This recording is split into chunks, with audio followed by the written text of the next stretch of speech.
Welcome to Granny's Book Nook. Today's story is The All I'll Ever Want Christmas Doll, written by Patricia C. McKissack, illustrated by Jerry Pinkney. Christmas always came to our house, but Santa Claus only showed up once in a while. Will Santa come this year? My two sisters put me up to ask. Mama tied on her apron. One thing for sure, chickadees. He won't stop by if the house is dirty, she said, stripping the yellowed newspaper off the walls. Mama had once explained that she called us chickadees because those little birds huddled together, chattering, twittering, and sharing everything they had, like us. Filled with excitement, we began stuffing the cracks and tacking up fresh paper that would keep out winter winds, making our house ready for Santa Claus. But I sure didn't want to throw away the page from the Pittsburgh Courier with the Baby Betty doll advertisement on it. Each night before falling asleep, I'd imagine us playing together. Baby Betty is all I want, ever, I announced the week before Christmas. Stop, Nella, shouted Eddie Bernice, who never let me forget she was the oldest. We're in a depression. Why are you wishing for something you ain't never gonna get? Yeah, not in a million zillion years, little Dessa added, giggling. I flat out refused to give up my dream. So without my sisters knowing it, I wrote Santa Claus a letter and sent it all the way to the North Pole. Finally, it was Christmas Eve. We all sang Silent Night, and then we girls climbed into bed and snuggled under the new quilt Mama had just finished. Daddy told us the story of a special baby born in a Bethlehem stable long ago. And even though we were too excited to fall asleep right away, the Sandman overcame us, one by one. We were awake at dawn. It's Christmas, Eddie Bernice and Dessa shouted. I leaped off the bed, bubbling over with excitement. It's Christmas! Mama and Daddy stirred from behind their sleeping curtain. What little mice girls are disturbing folks full day in the morning? Daddy grumbled, pretend acting angry. Merry Christmas, chickadees, Mama said, giving us each a sack filled with English walnuts, a peppermint candy stick, an orange, and a box of raisins. It was the most Christmas we'd ever had. Daddy held one last package behind his back. Merry Christmas, daughters, he said as he presented it to us. There before us was a for real, store-bought, brand new Baby Betty doll, the color of chocolate, with rosy cheeks, black curly locks, and thick eyelashes. She was 1,000,000 times prettier than I could have imagined. Ooh, cooed Eddie Bernice. Dessa giggled. And she's mine, I declared. Dessa grabbed Baby Betty's leg. Eddie Bernice elbowed in and snatched the doll's arm.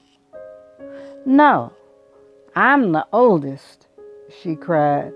Mine, Dessa wailed. Me, I shouted. No. We tugged and yanked and shoved and pulled until Daddy separated us. Eddie Bernice Pearson, Laura Nell Pearson, Odessa Mae Pearson, he said. When Daddy called us by our whole names in birth order, we knew we were in trouble. So we shut up and stood shoulder to shoulder. Gathering us within the circle of his arms, he scolded. 3 times shame on you for fighting over a Christmas gift. He looked at us with disappointed eyes. I have chores to do. Work this out, and no more squabbling. When the door closed, Mama turned to us and raised an eyebrow. Okay, chickadees, fix it, she said. Then she walked away, holding on to my doll. I spoke right up. Who wanted Baby Betty the most? You did, Dessa and Eddie Bernice answered grudgingly. And who said it was silly to dream about something I could never have in a million zillion years? We did. And who never gave up and wrote a letter to Santa? You did. So who do you think Baby Betty should belong to? Eddie Bernice shrugged. You, I guess. Little Dessa nodded. When Mama heard we were all in agreement, she handed me Baby Betty, and the doll's eyelashes fluttered. You are all I want. I don't need anything else, I cried. We'll see, said Mama. After I ate and dressed, I had the whole day to play with my new doll. First, I sang to her. You are my sunshine, my only sunshine. You make me happy when skies are gray. Eddie Bernice and Dessa watched for a minute, but when I didn't include them, they left. Through the window, I could hear them taking turns jumping rope with a measure of Mama's clothesline. Having you is more fun than an old jump rope, I whispered to Baby Betty. She blinked, and I hugged her tight. I sang every Christmas carol I knew, from Joy to the World to Jingle Bells. Baby Betty was a good listener, but my sisters always sang harmony with me, and Baby Betty couldn't sing a note. Oh, well, I said, rocking her gently. Let's tell stories instead. I began with Goldilocks, followed by Little Red Riding Hood. When I finished, there was only silence. My sisters always clapped, but Baby Betty couldn't move her hands. Maybe you'd like Brer Rabbit and the Tar Baby, I tried, and set in.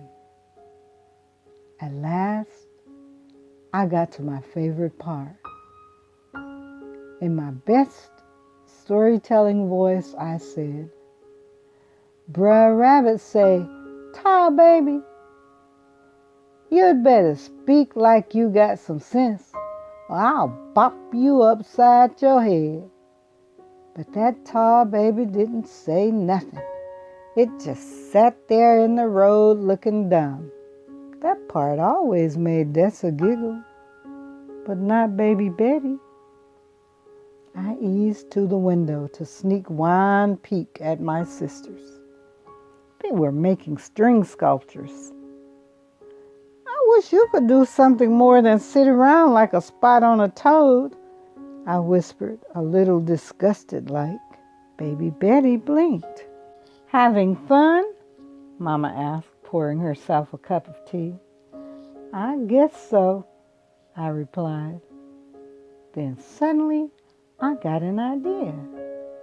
A party, I shouted. Baby Betty and I will have a tea party same as Miss Florence, the lady you work for. Quickly, I spread a quilt over Mama's trunk, then placed an imaginary cup and saucer in front of my doll. After serving, I took a sip with my pinky finger raised. "This is very, very delicious tea, isn't it, Miss Baby?" I said properly. No answer. I tried again. I say, "Isn't this delicious tea?" Baby Betty sat there. Could have been a tall baby herself. "You better answer me, girl," I shouted. Nothing. Baby Betty was never going to utter a word. "Okay," I said, throwing up my hands. "If you don't want to play with me, then I don't want to play with you either. So there." And I stormed away. Through the window, I could hear Dessa and Eddie Bernice chattering, twittering, and sharing. I felt like a lone chickadee. As I stood listening to my sister's hand clap songs, Mama came over and put her arms around me. "I think they miss you," she said. "Doesn't seem like it." "Why don't you ask them to your party? I don't think Baby Betty will mind." "You don't?" Mama just smiled. I didn't have to think about it long. I grabbed the doll and rushed outside. "What do you want?" "We're busy," said Eddie Bernice. I kicked at the ground. "Baby Betty wants you to come to our tea party," I said. "She does?" Dessa asked. "Mm-hmm," I said. My sisters looked at each other. "Who would get to pour the pretend tea first?" Eddie Bernice asked. "You would," I answered reluctantly. "And who'd get to sit at the head of the tea table?" Dessa put in, her arms folded across her chest. "You would." I hugged Baby Betty. "You know she can't do much," I explained, "but she sure is pretty." Baby Betty's eyelashes fluttered, and we all giggled. Then I handed Baby Betty over. All the rest of Christmas Day, my sisters and I played with our doll. We sang Christmas carols in harmony and shared stories about once upon a time. Dessa knew just when to laugh, and Eddie Bernice knew when to clap.